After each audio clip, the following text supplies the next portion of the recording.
আর এইটাই বাংলাদেশে চালু করার জন্য এই 15.5 বছর অনেক উঠে পড়ে লেগেছিল। আপনি আল্লাহকে ডাকেন, পাশাপাশি আমার বাবাকেও ডাকেন, এই জন্য মোড়ে মোড়ে বাবা। কথা বলে না কেন? এমন কোন জায়গা ছিল যে বাবা নেই? মাথার উপরে বাবা, টয়লেটেও বাবা। আমি তো অনেক টয়লেটে যেয়ে দেখেছি বঙ্গবন্ধু টয়লেট। কি গো, আর কোন জায়গা বাকি ছিল? টাকার ভেতরেও দিয়ে রেখেছেন, যেন বাজার করতে গেলে ওইদিকে তাকিয়ে মনে হয়েছে না একজন আছে। মাথার উপরে রেখে দিয়েছেন, অথচ কোরআন জানিয়েছে ওয়া কালিমাতুল্লাহি হিয়াল উলিয়া, সব জায়গায় উপরে থাকবে আমি আল্লাহর কথা।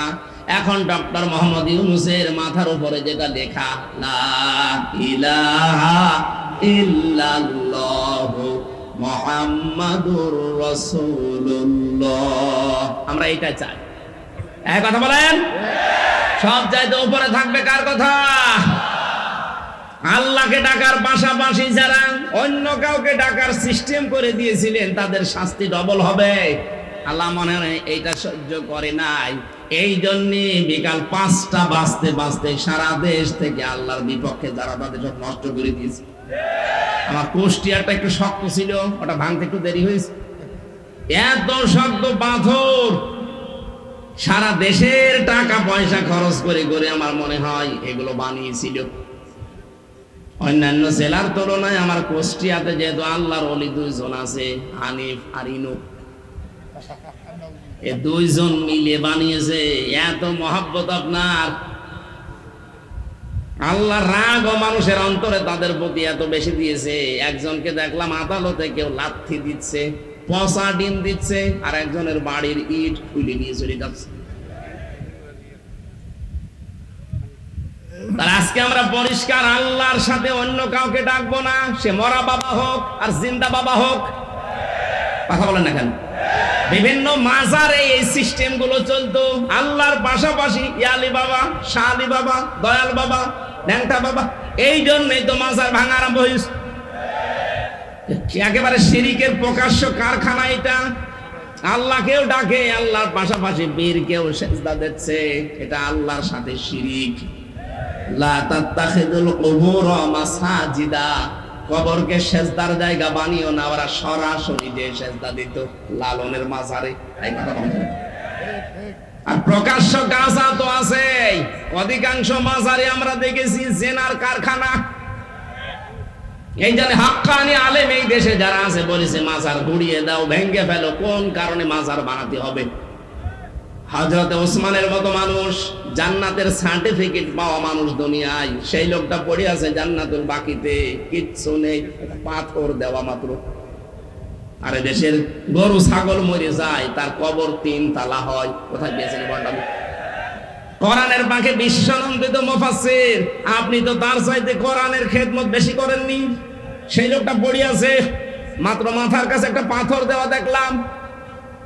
আর কোন গরু ছাগল কোথায় মরে, ঈমান আছে কি নেই তাও নেই, সারা জীবনে প্রসাব করেও পানি নেয়নি। আর 14 তালা বানিয়ে রেখেছে কবর। সবগুলো মাটির সাথে মিশিয়ে দেওয়া দরকার। আজকে থেকে আমরা সিদ্ধান্ত নিয়ে বাড়ি যাব, যতদিন বাঁচি আল্লাহর সাথে আর কাউকে ডাকবো না। কি রাজি আছেন আপনারা? 2 নম্বরে যারা অবৈধভাবে মানুষকে হত্যা করে, বাংলাদেশ স্বাধীন হওয়ার পরও এত হত্যা হয়নি। এই 9 সাল থেকে 24 সালে যত হত্যা হয়েছে, বাকিগুলোর অনেকের খোঁজই আমরা জানি না। আমি মাটির নিচে ছিলাম 10 দিন, আমি দেখেছি কত মানুষের কান্নার আওয়াজ আসতো আমার কানের। আমার তো চোখ বাঁধা ছিল, চোখ কালো কাপড় দিয়ে বেঁধে নিয়ে মাজায় একটা দড়ি নিয়ে ওরা হাঁটিয়ে নিয়ে যেত, মনে হয় তো আমার গরুর মতো নিয়ে যাচ্ছে। আশপাশ থেকে কান্নার আওয়াজ পেতাম, কারণ কোনো আওয়াজ তো ওখানে যাওয়ার কথা না। মানুষ সিঁড়ি দিয়ে উপরে ওঠে, আর ওরা সিঁড়ি দিয়ে আমার নিচে নিয়ে যেত। তার মানে মাটির নিচে ওইটা কোন জায়গায় এটা আমি জানি না, যেখানেই নিয়ে গিয়েছে বহু মানুষের কান্নার আওয়াজ পেতাম মাঝে মাঝে। আর একটা আওয়াজ দিত, আহ, এরকম একটা আওয়াজ। বুঝতাম এখানে কয়েক মাস ধরে মানুষ হয়তো আছে। যে সমস্ত মানুষ পাহারা দিয়ে যেত, ওই এসআই যারা, তাদেরকে প্রকাশ গোপনে বলতাম, ভাই যে আওয়াজ আসলো শব্দ না, অধিকাংশ গুলোতে হিন্দু পেয়েছিলাম। কিছু কিছু যাদের একটু মনুষ্যত্ব আছে বলতো হুজুর 1 মাস 2 মাস না, কেউ 2 বছর 5 বছর পড়ে আছে, কেউ জানেই না। আপনি এখনো পর্যন্ত বলেন আমার কি দোষ, কি দোষ, আপনি টের পান না। কোন দোষ যদি আপনার নাও থাকে, আপনার সবচাইতে বড় দোষে আয়না ঘর। আপনি জানেন না কি হয়তো ওখানে ইলিয়াস আলীর মেয়েকে নিয়ে আপনি কি করলেন, কি নাটক, কি প্রতারণা, অথচ তাকে আপনি মেরে ফেলেছেন আগে। আমার মাঝে মাঝে রিমান্ডে আশ্চর্য লাগতো, আল্লাহ যে অফিসার গুলো এই করে যায় আমার সাথে, এরা রাতে বাড়ি যেয়ে ঘুমায় কি করে? এদের তো ঘুম আসার কথা না, হয় লাল পানি খায় নাই বড়ি খায়, তাছাড়া ঘুম আসার কথা না। এই জন্য শাস্তি হবে তাদের ডবল, এখন শুরু হয়েছে কেবল ডবল শাস্তি হবে। যারা অন্যায় ভাবে মানুষকে হত্যা করেছেন, ইন্ধন দিয়েছেন, বিভিন্ন কায়দা কৌশল করে এগিয়ে দিয়েছেন, আপনার শাস্তি ডবল হবে।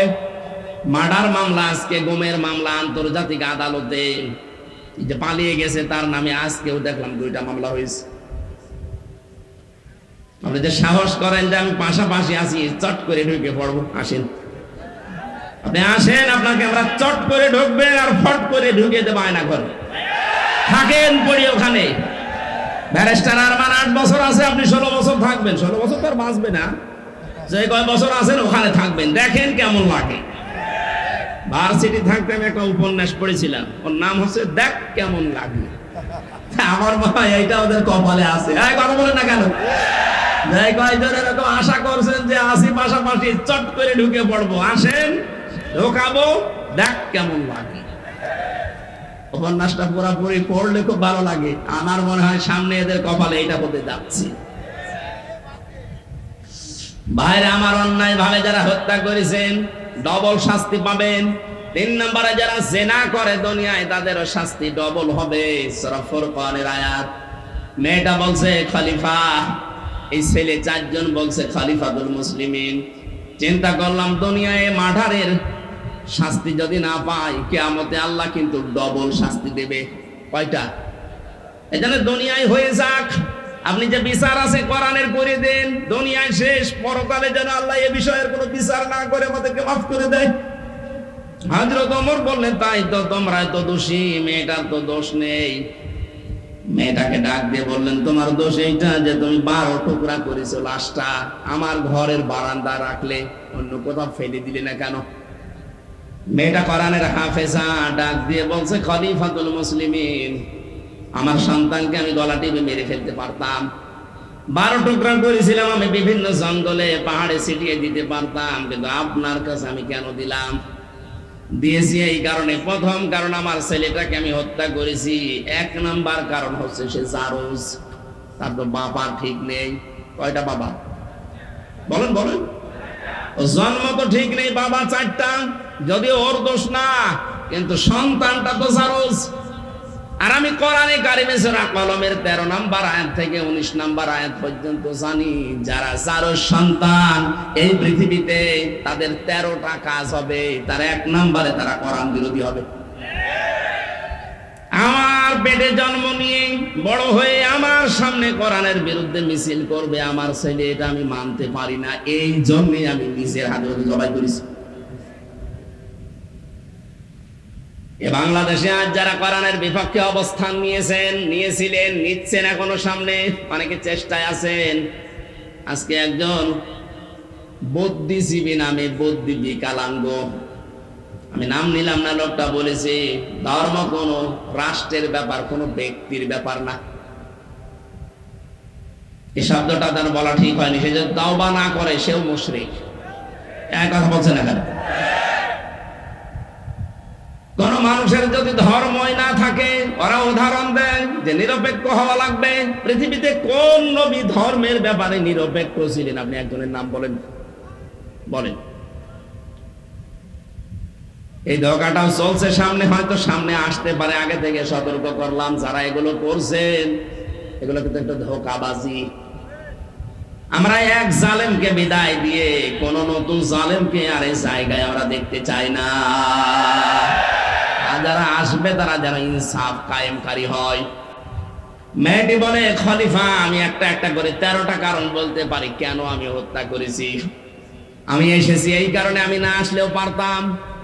মেরি আমার সন্তানটাকে জবাই করে ফেলে যদি পাহাড়ে জঙ্গলে ছড়িয়ে ছিটিয়ে দিতাম, আপনিও ধরতে পারতেন না। আমি এসেছি এই কারণে, আমি যেহেতু হত্যা করেই ফেলেছি, আর হত্যার বিচার যদি দুনিয়ায় না হয়, কিয়ামতে আল্লাহ ডবল করে করবে। দয়া করে কোরআন দিয়ে আমার বিচারটা করে দেন, কিয়ামতে যেন আল্লাহ আমার ব্যাপারে আর কিছু না বলে। হযরত ওমর এই 5 জনের বিচার করলেন। আমার বোঝানোর বিষয় ছিল, কোরআনে কারীম দেশে থাকার কারণে, কায়েম থাকার কারণে ওরা গুনাহ করেছিল, কিন্তু গুনাহ করার পরেও কোরআনে কারীম তাদের ভেতরে অনুশোচনা, অনুতপ্ত এমন ভাবে ধরিয়েছে, মরণের আগে তারা ঈমান নিয়ে বিদায় নিতে পেরেছে। এদেশেও যদি কোরআন কায়েম হয়ে যায়, আপনার মদ খেতে মনে চাইবে না, বিড়ি খেতে মনে চাইবে না, ডাল পানি খেতে মনে চাইবে না, কারণ পরিবেশটাই হয়ে যাবে এরকম। ছোটখাটো গোনা যদি নফসের ধোকায়, শয়তানের জালে পড়ে হয়েও যায়, কোরআন আপনাকে বাধ্য করবে অনুশোচনা করে, তাওবা করে জীবনের মতো ঈমান নিয়ে বিদায় নেওয়ার। বলেন আমিন। আল্লাহ, আমরা এইরকম একটা পরিবেশ চাচ্ছি, কথা বলেন ঠিক কিনা? আল্লাহ যেন আমাদের কোরআনের শ্রোতা হিসাবে মুনাফিকের কোন স্থান এখানে না দিয়ে, 3 নাম্বার যেটা বলেছিলাম যে ঈমানদার, এই মানুষগুলোর যে বৈশিষ্ট্যগুলো আল্লাহ দিয়েছেন সূরা আনফালের 2, 3, 4 নাম্বার আয়াতে, আল্লাহ আমাদের ভরপুর করে আজ বাড়িতে নিয়ে যান। বলেন আমিন। দরুদ আর সালাম পাঠের মাধ্যমে আজকের তেলাওয়াতকৃত আয়াত সূরা মুমতাহিনা। কোন সূরা? মুমতাহিনা মানে পরীক্ষিতা নারী। 6 জনের নাম পেয়েছি আমি। এই পৃথিবীতে 6 জন নারীকে আল্লাহ পরীক্ষা করে তাদেরকে পরীক্ষিতা নারী হিসাবে খেতাব দিয়েছে। তার ভেতরে হযরতে মরিয়ম একজন। তিনি সতীত্বের হেফাজত করেছিলেন। আজ যে সমস্ত মেয়েরা মডেল খুঁজে পান না যে আদর্শ কারে বানাবো, হযরতে মরিয়ম হবে আপনার জন্য আদর্শ। কথা বলেন। ওরা আদর্শ বানিয়েছে ঐশ্বরিয়াকে। আজকে ঐশ্বরিয়ার জীবনী দিয়েছে। ওই একজনকে খুশি করার জন্য রাতের বেলা কত টাকা কন্টাক্ট করে, কত টাকা ভাড়া পায়, আপনি তার জীবনী পড়ে দেখেন। এই যদি হয় আপনার আদর্শ, আর আপনি এটা দেখে দেখে মনে করেন এর মতো হব, হ্যাঁ ওর মতো হবে, দুনিয়ায় শেষ, আখেরাতে সারা জীবন জাহান্নামে পড়া লাগবে। মেয়েরা যারা এসেছেন, আপনার আদর্শ হওয়া লাগবে 1 নম্বরে মরিয়ম। আপনার চরিত্রকে, সতীত্বকে আপনি হেফাজত করে রাখবেন। আমরা আগে তাফসিরে প্রবেশ করি, এরপরে সামনে যাব ইনশাআল্লাহ। ফাউযু বিল্লাহি মিনাশ শাইতানির রাজীম। বিসমিল্লাহির রহমানির রহিম।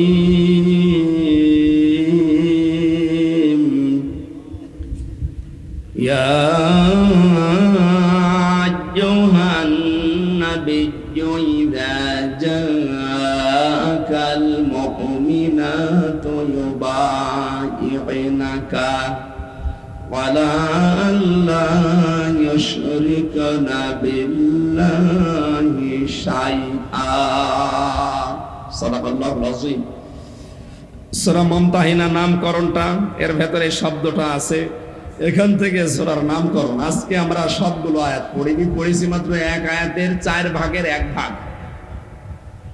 আমার আজকের আলোচনার বিষয় হচ্ছে ঈমান কিভাবে আপনি আনবেন। আমরা তো অনেকে ঈমানদার বসে আছি, কিন্তু এইভাবে না। ঈমান আনতে হলে কিছু শর্ত মানা লাগে। আমরা যেন আজকে শোনার পরে ওই শর্ত অনুযায়ী আমাদের বাকি জীবন চালাতে পারি। বলেন আমিন। সূরা মুমতাহিনার 12 নম্বর আয়াতটা পড়েছি। আল্লাহ ডাক দিয়েছেন, ইয়া আইয়ুহান নবী, হে নবী। কোরআন শরীফের ভেতরে আল্লাহ ইয়া মুহাম্মদ বলেন নাই, ইয়া নবী, ইয়া রাসূল এই শব্দটা লাগিয়েছেন। আর মুহাম্মদ শব্দ বলার সঙ্গে সঙ্গে নবীজির রিসালাতের ঘোষণা দিয়ে তার সম্মান আরো বাড়িয়ে দিয়েছেন। আজকে রাসূলের সম্মান বাড়ানোর জন্য রবিউল আউয়াল মাসে যারা জন্মদিন পালন করেন, সাফ করে শুনে রাখেন, পৃথিবীর কোন মানুষের জন্মদিন, মৃত্যুদিন পালন করার ভেতরে কোনো ফায়দা নেই। এমনকি কোন মানুষ যত দামি হোক আপনার জীবনের জন্য, যত উপকার করুক আপনার জীবনে, ও যদি মারা যায় সর্বোচ্চ 3 দিনের উপরে কোনো শোক নেই। হ্যাঁ, একজন মহিলার স্বামী যদি মারা যায় তাহলে 3 মাস 10 দিন সে বিবাহ বন্ধনে আবদ্ধ না হয়ে তার জন্য অপেক্ষা করে এর পরবর্তীতে অন্য স্বামী গ্রহণ করবে, এই শেষ। পৃথিবীর কোন মানুষের জন্য 3 দিনের উপরে শোক জায়েজ নেই। আর আমরা সেই 75 সাল থেকে শোক পালন করিয়েই আসছি। কেন? উনি কি আপনার কি স্বামী হয়? আপনার কি বাবা হয়? কোন কারণে শোক পালন করা লাগবে তার জন্য বলেন? আপনি কি তাকে ইসলামের ঊর্ধ্বে মনে করেন? ওই যে আমি বললাম না যে ঈমান ভাঙ্গে যায় 10টা কারণে, তার 10 নম্বর কারণে পৃথিবীর কাউকে যদি কেউ ইসলামের ঊর্ধ্বে মনে করে তার ঈমান ভেঙে যায়। এই কারণেই তো আপনি এটা করেন, প্রতি বছরে বছরে জন্মদিন মৃত্যুদিন পালন করেন, তাকে মনে করেন ইসলামের ঊর্ধ্বে। ইসলামে জায়েজ নেই, আপনি পেলেন কোথায়? আগামী থেকে এটা আমরা আর করতে চাই না। এই জন্য তো এবার রাষ্ট্রীয়ভাবে 15ই আগস্ট পালন করতে দেয়নি। কিসের 15 আগস্ট 16 আগস্ট? কোরআনে হাদিসে যেটা নেই ওইটা আমরা রাষ্ট্রীয়ভাবে পালন করে সময় নষ্ট করতে চাই না। কোরআন হাদিসে থাক, আমরা 10 দিন ধরে পালন করবো। এই কথা বলেন না কেন?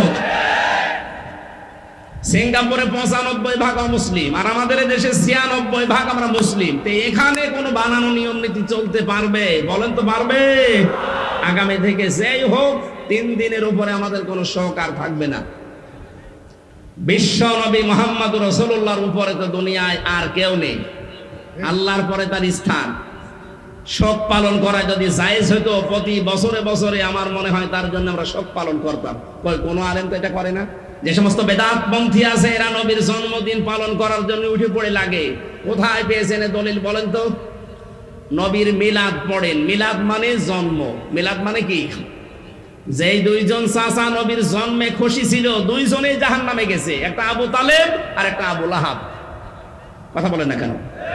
2 জনই কিন্তু মিলাদে নবীর জন্মে খুশি। আর যেই 2 জন চাচা নবীর আদর্শে খুশি, হযরত হামজা, হযরত আব্বাস, 2 জনেই জান্নাতি। এখান থেকে শিক্ষা নিতে পারেন না?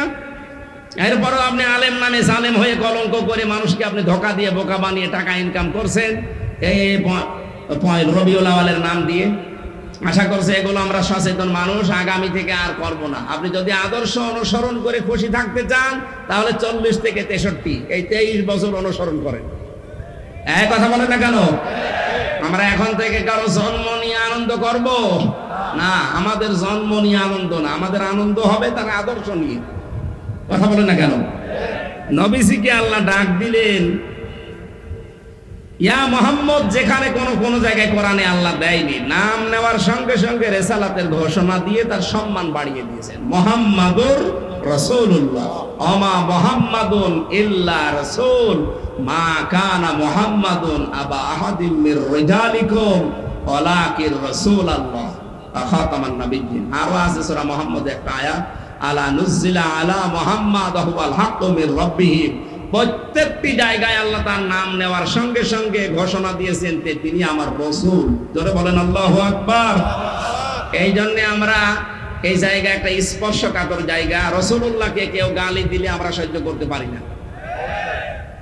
কুষ্টিয়াতে গত 2 দিন আগে একজন বুঝে হোক না বুঝে হোক গালি দিয়েছে। এখানে কোনো ছাড় নেই, আপনি বুঝে দেন আর না বুঝে দেন আপনি অপরাধী। কুষ্টিয়া ফুঁসে উঠেছে, সারা দেশ এখন ফুঁসতেছে।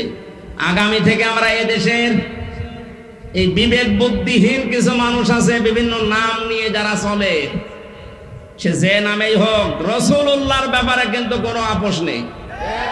বিশ্ব নবীকে অপমান করার চেষ্টা করলে, গালিগালাজ করলে, যা করা লাগে এই দেশের মানুষ কিন্তু তাই করবে। এজন্য সাবধান হয়ে থাকবেন এই বিষয়ে। অন্তত আপনি আমারে গালি দেন, অসুবিধা নেই, কিন্তু রাসূলুল্লাহকে গালি দিতে পারবেন না।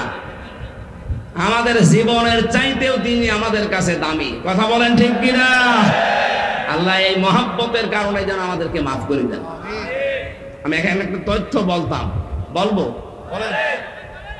এই যারা মহব্বত করি আল্লাহর রাসূলকে, এই কথা বলে শেষ করে দেন, তাদের জন্য খুব শিক্ষা আছে এখানে। আপনি শুনেছেন আয়াতটা, দেখেন এইভাবে নেই, কুল ইন কুনতুম তুহিব্বুনাল্লাহা ফাত্তাবিউনি ইউহিব্বুকুমুল্লাহ ওয়া ইয়াগফির লাকুম যুনুবাকুম আল্লাহু গফুরুর রহিম। সূরা আলে ইমরানের 31 নম্বর আয়াত। আল্লাহ পাক বলেন, নবী আপনি বলুন তোমরা যারা বলো আল্লাহ তোমাকে ভালোবাসি, এই দাবি যারা করো তাদেরকে বলছি এই দাবি করার দরকার নেই। যদি দাবি সত্যে প্রমাণ দিতে চাও, ফাত্তাবিউনি, আমি রাসূলের অনুসরণ করো। এখানে যে তাবউন শব্দটা আছে, তাবাইন, যত অভিধান আছে আরবিতে দেখবেন তাবউন মানে দেখে দেখে চলা। আমার সামনে বেলাল স্যার যেভাবে হেঁটে যাবে, যেভাবে পা ফেলবে, যেভাবে হাত নাড়াবে, যেভাবে মাথা দোলাবে, ওইভাবে দেখে দেখে চলার নাম আরবিতে তাবউন। তাহলে রাসূলুল্লাহকে কি অনুসরণ করা লাগবে, ইত্তেবা করা লাগবে তাকে দেখে দেখে? প্রশ্ন আসতে পারে উনি তো আমার সামনে নেই। হ্যাঁ, উনি সামনে নেই, ওনার আদর্শ পড়ে আছে আমাদের সামনে। বিদায় হজের ভাষণের দিন বলেছিলেন তারাক্তু ফীকুম আমরাইন, দুইটি জিনিস রেখে গেলাম, লান তাদিল্লু মা তামাসসাকতুম বিহিমা, কিতাবাল্লাহ ওয়া সুন্নাতু রাসূলিহি। দুইটা জিনিস রাখলাম, যদি অনুসরণ করতে পারো কোনোদিন পথ ভ্রান্ত হবে না, পথ হারা হবে না, মায়ের খাবে না, না খেয়ে থাকবে না। এই তাদিল্লু শব্দের 99টা অর্থ আছে। কোনদিন আপনি না খেয়ে থাকবেন না, কারণ জমিন আল্লাহ আমাদেরকে ওয়ারিশ বানিয়েছে। জমিনের ওয়ারিশ যারা, তারা না খেয়ে থাকবে। মানে পৃথিবীতে যারা আল্লাহকে মানে না, তারা এই পৃথিবীর ভাড়াটিয়া, আর আমরা হচ্ছে জমিনের মালিক। মালিক কোনদিন না খেয়ে থাকতে পারে না। আমরা যেহেতু অনুসরণটা ওইভাবে করতে পারছি না, কিভাবে? ফাত্তাবিউনি, আমি রাসূলকে তোমরা অনুসরণ করো। যদি অনুসরণ করতেই পারো, যখন অনুসরণ আরম্ভ হবে, ইউহিব্বুকুমুল্লাহ, আমি আল্লাহ নিজে তখন ভালোবাসা আরম্ভ করব না করেছি। এখানে যারা আরবি গ্রামার বোঝে জিজ্ঞাসা করেন, ইউহিব্ব এটা মোজারে, বর্তমান, ভবিষ্যৎ, প্রেজেন্ট, ফিউচার। যখন থেকে আপনি নবীজিকে অনুসরণ আরম্ভ করবেন, তখন থেকে আপনাকে আল্লাহ ভালোবাসা শুরু করবে। কি কথা বুঝতেছেন? তার মানে এখনো যারা নবীর আদর্শকে অনুসরণ আরম্ভ করেনি, করবে বলে আশা করছে, আল্লাহ তাদেরকে ভালোবাসা শুরু করেনি। আমি কথা বোঝাতে না পারলে আবার রিপিট করবো। রাসূলুল্লাহকে কেউ যদি অনুসরণ করা আরম্ভ না করে, আল্লাহ তাকে ভালোবাসা শুরু বলেন করেন। আর আল্লাহ যদি ভালোবাসে, কয়েকটা উপকার আছে। 1 নম্বরে আল্লাহ পাক বলেন, আমি যদি কাউকে ভালোবাসি, ওয়ায়াগফির লাকুম যুনুবাকুম, ইয়াগফির এটাও মোজারে, বর্তমান, ভবিষ্যৎ, প্রেজেন্ট, ফিউচার। জামবুন 1 বছর, যুনুব বহু বছর। আমি আল্লাহ যদি কাউকে ভালোবাসা আরম্ভ করি, ওর জীবনের কোনো গোনা বাকি রাখি না, সব মাফ করে দেই। আর আল্লাহর নিয়ম হচ্ছে, কোন জায়গায় যদি আল্লাহ গোনা মাফ করে দেয়, ওই জায়গাটা আল্লাহ ফাঁকা রাখে না, পুরা নেকি দিয়ে পাল্টিয়ে দেয়। আল্লাহ যদি কাউকে ভালোবাসে, কি পেলাম? আল্লাহ নিজে তাকে ভালোবাসা আরম্ভ করবে, তার জীবনের গোনাগুলো মাফ করে দেবে, আর গোনা মাফ হয়ে গেলে আল্লাহ তাকে জান্নাতে দেবে। এবার আমার আয়াতের মূল শিক্ষা হচ্ছে, রাসূলকে অনুসরণ করা আরম্ভ করা লাগবে না লাগবে না? এটা কি আংশিক না পূর্ণাঙ্গ? বলেন। আজ যারা আংশিক অনুসরণ করেন, তারা কিন্তু এখনো আল্লাহর ভালোবাসা পাওয়া শুরু করেননি। আংশিক অনুসরণ মানে হয়তো দাঁড়িয়ে আছে রাসূলের মতো, জুব্বা গায়ে দেন, খাবারের পরে মিষ্টি খান, রাসূলের মতো সালাত আদায় করেন, সিয়াম পালন করেন, হজ করেন রাসূলের মতো দেখে দেখে। কিন্তু বিশ্ব নবী যে 10 বছর রাষ্ট্র চালিয়েছিলেন, এইটাকে আপনি রাজনীতি মনে করেন? কথা বলেন না কেন? তাহলে অনুসরণ কি আপনার আংশিক না পূর্ণাঙ্গ? আংশিক অনুসরণ করলে আল্লাহ আপনাকে ভালোবাসা শুরু করবে। কোন জায়গায় আছে কোরআনে দেখান। এই জন্যই তো বারবার বলছি, রাসূলুল্লাহকে আজ থেকে অনুসরণ করা লাগবে পূর্ণাঙ্গ। রান্নাঘর থেকে শুরু করে আন্তর্জাতিক জীবন পর্যন্ত, পা থেকে শুরু করে মাথা পর্যন্ত, প্রতিটি জায়গায় আমার অনুসরণীয় একজন, তিনি মুহাম্মাদুর রাসূলুল্লাহ। আমি যখন পুরা এই সিদ্ধান্ত নিয়ে শুরু করব অনুসরণ, যে দুনিয়া আমি কাউকে দেখে চুল কাটবো না, আমার চুল কাটার স্টাইল হবে মেসি। বলেন আমার চুল কাটার স্টাইল হবে ঋত্বিক, শাহরুখ খান। কে? রংপুরে কত দোকান আছে সেলুনের, একটা দোকানে আপনি লেখা দেখাতে পারেন যে এখানে সুন্নাত অনুযায়ী চুল কাটা হয়? ওখানে লেখা আছে, এখানে শাহরুখ কার্ড দেওয়া হয়, এখানে অজয় কার্ড দেওয়া হয়, আবার ওদের ছবি টাঙিয়ে রাখে যে কোন কার্ড চান। তাহলে এখন আমাদের কি অনুসরণ হওয়া লাগবে? মাথার এই চুল থেকে শুরু করে পা পর্যন্ত। অনেকে দাড়ি রাখে কিন্তু এমন স্টাইল, এটা স্টাইল হবে, সুন্নাত হবে না। রাসূলের সুন্নাতে এক মুষ্টি পরিমাণে দাড়ি রাখতে হবে, এরপরে যদি কেটে ফেলেন অসুবিধা নেই। এই কথা বুঝতেছেন? যদিও এই মাসলাটা নিয়ে মতভেদ আছে আলেমদের ভেতরে, তবে এক মুষ্টি রাখবেন আপনি। আমি ওই মতভেদপূর্ণ বিতর্কে গেলাম না। দাড়ি আপনার রাসূলের মতো হয় না, মাথার চুল রাসূলের মতো হয় না। মোষ যে রাখার সিস্টেম, আল্লাহর নবী বলেন খালিফুল মুশরিকিনা আফুল্লুহা ওয়াকফুশারিব, মুশরিকদের বিপরীত করবা, দাড়িকে লম্বা করে দিবা আর মোষকে খাটো করবা। আজ রবীন্দ্রনাথ ঠাকুরের এই জাতীয় সঙ্গীত নিয়ে কয়েকদিন যা আরম্ভ হয়েছিল, আমার যে 7টা কারণ সামনে এসেছিল তার ভেতরে এইটা একটা, যে মুশরিক লোকটা তার দাড়ি আর মোষ সমান সমান করে রাখলো। কথা বলো না কেন? রাসূলের প্রথম জিনিসটাই সে মানে নাই। সে যদি মোষ খাটো করে দাড়ি লম্বা করতো তাও মুসলমানদের ভেতরে একটা কিছু আসতো। দ্বিতীয় নম্বর, ও যখন এটা লিখেছে তখন কিন্তু বাংলাদেশ হয়নি। কথা বলে না কেন? তাহলে এই দেশের জন্য ওটা লেখে নাই।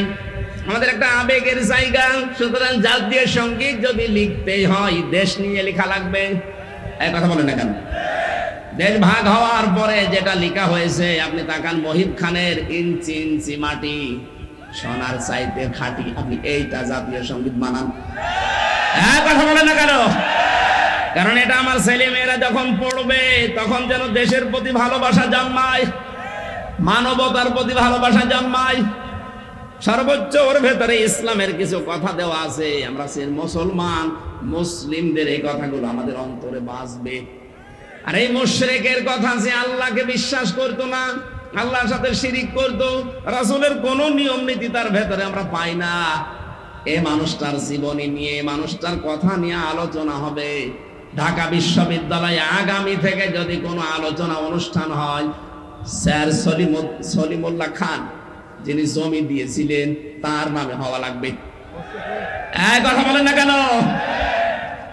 এত উপকার করলেন, শত শত বিঘা জমি দিয়ে, তার নামে কোনো কিছু হয় না। কোথা থেকে কোন ভেনদেশি স্বপন উড়ে এসে জুড়ে বসে কি বলে গেল, তার নামে আপনি অনুষ্ঠান করবেন। বাংলার টাকা দিয়ে আগামীতে মুশরিকের জন্য কোনো অনুষ্ঠান হবে না। অনুষ্ঠান যদি হতে হয়, যিনি জমি দিয়েছিলেন তার জীবনী থেকে কিছু করেন। এই কথা বলেন না কেন? কোরআন পড়েন, হাদিস পড়েন, মানুষকে জানান, তার জন্য দোয়া করেন, আল্লাহ যেন তাকে মাফ করে দেয়। এরপরে যত নিচে নামছি আমরা, কোন জায়গায় রাসূলের আদর্শ পাচ্ছি না। বিশ্ব নবী তার স্ত্রীদের সাথে যে আদর্শ দেখিয়েছেন ওইটা আপনার ভেতরে নেই। উনি তার বন্ধুদের সাথে যেটা দেখালেন সেটা আপনার নেই। কোন জায়গায় যদি আদর্শ সেট করতে না পারেন, বিশ্বাস করতে পারেন আল্লাহ আপনাকে এখনো ভালোবাসা আরম্ভ করেনি। আয়াতটা পড়ার পরে আমার মনে হয় দেশে হাজারো আলেম, হাজারো পীর এখনো আল্লাহর ভালোবাসায় পাওয়া আরম্ভ করেনি। কারণ যেই পীর শুধু জিকিরকে ইবাদত মনে করে রাসূলের তরিকা, কিন্তু এদেশ যে কোরআন দিয়ে চালাতে হবে এটাকে যারা রাজনীতি দুনিয়ার কাজ মনে করে আরো মানুষকে ধোঁকা দিয়ে বোকা বানিয়ে রাখে, এটা পীর বলেন? এরকম পীর দেশে নেই। 48,000 পীর, অধিকাংশ গুলোই দেখবেন কিছু কিছু ইবাদতকে ইসলাম মনে করে পালন করছে, আর বাকি মেজর হাজারো হাজারো ইবাদত করে দুনিয়ার কাজগুলো ছেড়ে দিচ্ছে, অথচ ওইগুলো রাসূলের আদর্শ। বিশ্বনবী জানিয়েছেন তোমরা সবাই ঐক্যবদ্ধ হবা, এটা কোরআনে কারীমের নির্দেশ। ওয়াতাসিমু বিহাবলিল্লাহি জামিআ ওয়া লা তাফাররাকু, সবাই মিলে একভাবে আল্লাহর রজ্জুকে আঁকড়িয়ে ধরবা, এ বিষয়ে কোনো মত পার্থক্য করবা না। অথচ বাংলাদেশে এখন একটা মেজর সমস্যা হয়ে দাঁড়িয়েছে। গত 3 দিন আগের রিপোর্ট একটা পেয়েছিলাম, এই দেশের 100 জনের 14 জন মানুষ এখনো পর্যন্ত পালিয়ে যাওয়া ওই জালেমকে সাপোর্ট করে। 100 জনের 28 জন মানুষ এই দেশে, অনেকে থালা জোর করে থালা নেওয়ার ধান্দায় আছে, যে থালা দিন, তাড়াতাড়ি থালা দিন। কি করবেন থালা নিয়ে? আবার খাওয়া আরম্ভ করবেন। সুখের বিষয়, আনন্দের বিষয়, 100 জনের 58 জন মানুষের তালিকা আমরা পেয়েছি। 100 জনের 58 জন চাচ্ছে এদেশে আল্লাহর বিধান কায়েম হোক। 14 আর 28 বাদ গিলে 58 থাকে। দিন যাচ্ছে, বাড়তেছে। গত কয়েকদিন আগেও আমি 10 জন মুসলমান বানিয়েছি এই দিনাজপুরে। তার আগে 2 জন চুয়াডাঙ্গা, এর আগে গাইবান্ধায়। মানুষ যেভাবে দলে দলে পালে পালে ইসলামে আসতেছে, অমুসলিমরা, মুসলমানরা যারা ছোট খাটো জালেম ছিল তারা অনেকেই পরিবর্তন হয়ে যাচ্ছে। কথা বলেন না কেন? আমরা এগুলো দেখতে পাচ্ছি। নবীজি যা করেছিলেন মক্কার পরে, মক্কা বিজয়ের পরে নবীজি যা যা করেছিলেন এদেশের ডাক্তার শফিকুর রহমানের ভেতরে আমরা সেইটাই দেখতে পাচ্ছি। 1500 বছর পর আমার মনে হচ্ছে নবীর আদর্শটা আমরা দেখতে পাচ্ছি আজ। বিশ্ব নবী মুহাম্মদ রাসূলুল্লাহ ওই সময় বলেছিলেন, সাহাবীরা 3টা কাজ করবা না। কোন নারীর গায়ে হাত দিবা না, কোন শিশুর গায়ে হাত দিবা না, কোন ফলদার বৃক্ষ কাটবা না। 3টা কাজ বেশি বেশি করবা। যেখানে তিনি অবস্থান নিয়েছিলেন বলেছিলেন তাঁবুর আশপাশে তোমরা রান্নাঘর, চুলা এটা বেশি বানাবা, আর টয়লেট পায়খানা যেটা এটা কম বানাবা। আর আমার শত্রু বড় এখন বেঁচে আছে, আবু জেহেল তো নেই, আবু সুফিয়ান আছে, তার ঘরে যদি কেউ আশ্রয় নেই তাকে তোমরা মাফ করে দিবা, ক্ষমা করে দিবা। এই 1400 বছর পর ডাক্তার শফিকুর রহমান এত অত্যাচার, জুলুম, নির্যাতনের শিকার হওয়ার পরও এই কাজগুলো তিনি এখন দেখিয়েছেন। যারা আমাদের প্রকাশ্য শত্রু ছিল তাদের ওই ঘর বাড়িগুলো উনি পাহারা দিয়েছেন লোক দিয়ে। কথা বলুন। কৌশল অবলম্বন করার জন্য মুসলমানদেরকে নিয়ে তিনি ঐক্য হওয়ার চেষ্টা চালাচ্ছেন। আমরা দেখতে পাচ্ছি কিছু মানুষ এখনো পর্যন্ত সেই মানধাতামলের আকীদা আকীদা আকীদা এই নিয়ে তারা এখনো ডিভাইডেডে আছে। মুফতি জসিমউদ্দিন রহমানী মাদ্দাজিল্লুহুল আলী কয়েকদিন আগে জেল থেকে বের হয়ে উনি জানিয়েছেন এই দেশে মুসলমান যেন এক হতে না পারে, এর পেছনে সবচাইতে জঘন্যতম ভূমিকা পালন করছে একজন পীর। জাতি কিন্তু বুঝে ফেলেছে, যারা ফরিদউদ্দিন মাসুদের মতো মানুষকে তালয় বানিয়েছেন। কথা বলে না কেন? আপনি আর তালয় বানানোর লোক পাননি দেশে? এর মানে একটা কলঙ্কিত মানুষ। মুফতি আমিনী সাহেবের জামাই মাওলানা শাখাওয়াত রাজি আমার সাথে 3 বছর জেলে ছিল বেচারা। উনি মাঝে মাঝেই বলতো, টক শোতেও বলেছে, এই বাংলাদেশে তাসলিমা নাসরিনের মতোই এই ফরিদউদ্দিন মাসুদ, কোনো পার্থক্য নেই। ও আর একই, যে লোকটা কোরআনের পাখি সাইদি সাহেবের ফাঁসি চাইতে পারে, একটা মাজলুম মানুষ সে জেলখানায় আছে, তারা আমৃত্যু দিয়েছিল, আর এই লোকটা শাহবাগে গিয়ে বলছে আমরা তার ফাঁসি চাই। এটা একটা টাটকা নির্ভেজাল কুলাঙ্গার। আরে আলেম নাম নিয়েছে, ওর নাম নাকি বুজুর্গ, আল্লামা কত কিছু দিয়েছে। ওর নামে বুজুর্গ দিলে আল্লাহর আরশ কাঁপবে, ওর নাম বেজিরবু। কথা বলে না কেন? যে কয়টা 5-8 গোলাম ছিল যারা মাজলুমের বিপক্ষে অবস্থান নিয়েছিল, পক্ষে না গিয়ে জালেমদের পা শুধু চেটেছে। যারা কওমি জননী নাম দিতে পারে জালেমকে, একটাকেও যেন বিচার ছাড়া আর বাঁচতে না দেওয়া হয়। প্রত্যেকের বিচার আমরা দেখতে চাই। কথা বলেন। ওই যে মাইজ ভান্ডারী নসিবুল বশর, ও শয়তান সেদিন ভিডিও পাঠিয়েছে যে আমি যা করেছি জামাতের বিরুদ্ধে, শিবিরের বিরুদ্ধে, বিএনপির বিরুদ্ধে, এরা আমারে ছাড়বে না, জীবনও আপনাকে ছাড়া হবে না। আপনি সবচাইতে বড় মারাত্মক ভুল করেছেন কোরআনের পাখির বিরুদ্ধে মামলা দিয়ে, তাও মিথ্যা মামলা। যারা সাক্ষী দিতে যায় তাদের সাক্ষী পর্যন্ত গায়েব হয়ে যায়। ও নিজে যখন স্বীকার করছে যে আমি করেছি, আমারে ছাড়বে না, না আমরা ছাড়তেও চাই না, দৃষ্টান্তমূলক শাস্তি চাই এই মাইজ ভান্ডারীর। কথা বলেন। আলেম নামে কলঙ্ক, এগুলো নাম নিয়েছে কি সুন্দর সুন্দর, দেখেন কুসেআ, কি কুসেআ, কি কুকুর, শ্রীগাল, বিড়াল। যাদের নামে ডিনেগনেশন ডিগ্রি 14টা করে ব্যবহার করে, এগুলো জাহান্নামী মানুষের আলামত। আপনাকে মানুষ নিজে ডাকবে, আপনি আল্লামা কিনা নিজের নামে আগেই পরিচয় দেয়, আমি শোলাকিয়ার ইমাম। বলছি কিসের শোলাকিয়ার ইমাম? আপনি ইমামতি করার জন্য সেই গোপালগঞ্জ থেকে গন্ডা ভাড়া করে এনে বাইতুল মোকাররমের মতো জায়গা অপবিত্র করিস। কত মুসল্লির রক্ত ছড়িয়েছে, এর যেন ছাড় দেওয়া না হয়। এই কথা বলে না কেন? যেই দিন কওমি জননী নাম দিয়েছে এই রুহুল আমিন নামে, আলেম নামে কলঙ্ক, সেই দিন জেলখানায় ওর নামে বদদুয়া করেছে কওমি মাদ্রাসার আলেমরা। আমার সাথে 86 জন 76 জন ছিল। মাওলানা মামুনুল হক থেকে শুরু করেছে, আলিমগুলো ছিল। বলছে কি করলো কি, আমাদের তো ডুবিয়ে মারল। এখনো পর্যন্ত আপনি একটা পীরের নাম নিয়ে তার সাফাই গিয়ে যাচ্ছে। মুফতি জসিমউদ্দিন রহমানী 11 বছর জেল খেটেছে। আপনি কয় বছর ছেড়েছিলেন? তার যে স্যাক্রিফাইস, সে তো এমনি এমনি বলে না, সে আপনাদের সাথে ছিল, মিশেছে, দেখেছে, বাস্তবতা সে জানে। আমিও জেলের ভেতরে কমপক্ষে 50 দিন তার সাথে আমার দেখা। মাঝে মাঝে আমারে বলতো, হামজা, এদেশে যদি একত্রিত মুসলমান না হয়, তার পেছনে সবচাইতে গুরুত্বপূর্ণ ভূমিকা কঠিন জঘন্যতম ভাবে পালন করে ওই পীর। এখনো পর্যন্ত করে যাচ্ছেন, আপনি থামবেন। একটা ঐক্য হওয়ার চেষ্টায় আছে। সব আলেম ওলামা যদি এক হয়ে, যে 58 ভাগ এমনি এমনি হয়নি, সব দাড়িওয়ালা টুপিওয়ালা মানুষগুলো এক হয়ে যাচ্ছে। আর এখানে আপনি এখন সেই মানধাতা আমলের আকিদা করছেন। কার আকিদা খারাপ আপনি দেখেন তো? জামাত ইসলামী বাংলাদেশের আকিদা হচ্ছে লা ইলাহা ইল্লাল্লাহু মুহাম্মাদুর রাসূলুল্লাহ। হ্যাঁ, কালেমা যদি আপনি ভুল প্রমাণ করতে পারেন, তাহলে জামাতের আকিদা খারাপ। কালেমা তো নিজেও জিকির করছেন, আমরাও করছি, এখানে তো কোনো পার্থক্য নেই। কিসের আকিদা করেন? এই উল্টা পাল্টা ধোয়া তুলে মুসলমানদেরকে আজ ডিভাইডেড করবেন না, এটা হারাম কাজ। মুসলমানদের এক করা ফরজ, আর ভাগ ভাগ করা হারাম। এটা তো আমি বানালাম। সূরা আলে ইমরানের 105 নম্বর আয়াত। আপনি বাড়িতে যে মিলিয়ে দেখেন,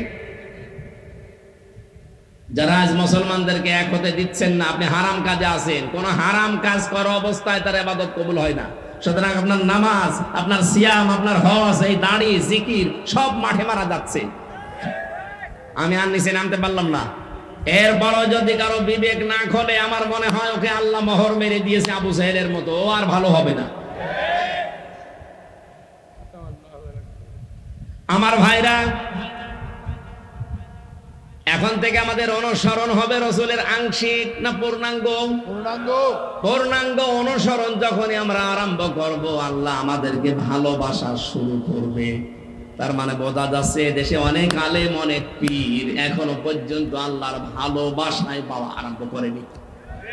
আমরা করেছি, আমরা যারা করছি, চেষ্টা চালাচ্ছি। হ্যাঁ, মাথা থেকে শুরু করে সংসদ পর্যন্ত সব জায়গায় আমার রাসূলের আদর্শ আমরা মেনে নেব। যখনই সিদ্ধান্ত নিয়ে মাঠে নেমে পড়বেন, বুঝবেন আল্লাহ আপনাকে ভালোবাসা আরম্ভ করছে। আল্লাহর ভালোবাসা আরম্ভ হয় তখন যখন কয়েকটা কাজ আপনি দেখতে পাবেন। এই তাকান, আপনাকে যে আল্লাহ ভালোবাসে তার প্রমাণ হিসাবে কয়েকটা কাজ আপনি দেখতে পাবেন সামনে। 1 নম্বরে হাদিস, নবীজি বলেন, আমি যখন, আল্লাহ পাক যখন কাউকে ভালোবাসেন, তখন পুরো আসমানে ঘোষণা হয়ে যায় যে মহান আল্লাহ ওই লোকটাকে ভালোবাসে। আমরা সবাই যারা আসমানে আছো, সবাই ওকে ভালোবাসো। পুরো আসমানের ফেরেশতারা তখন তাকে ভালোবাসা আরম্ভ করে দেয়। জমিনে ঘোষণা দেওয়া হয়, পুরো জমিনবাসী শোনো, হামজাকে আল্লাহ ভালোবাসা আরম্ভ করেছে, তোমরাও ভালোবাসো তাকে। তখন পুরা সৃষ্টি জগতের ভেতর আল্লাহ একটা মহব্বত পয়দা করে দেয়।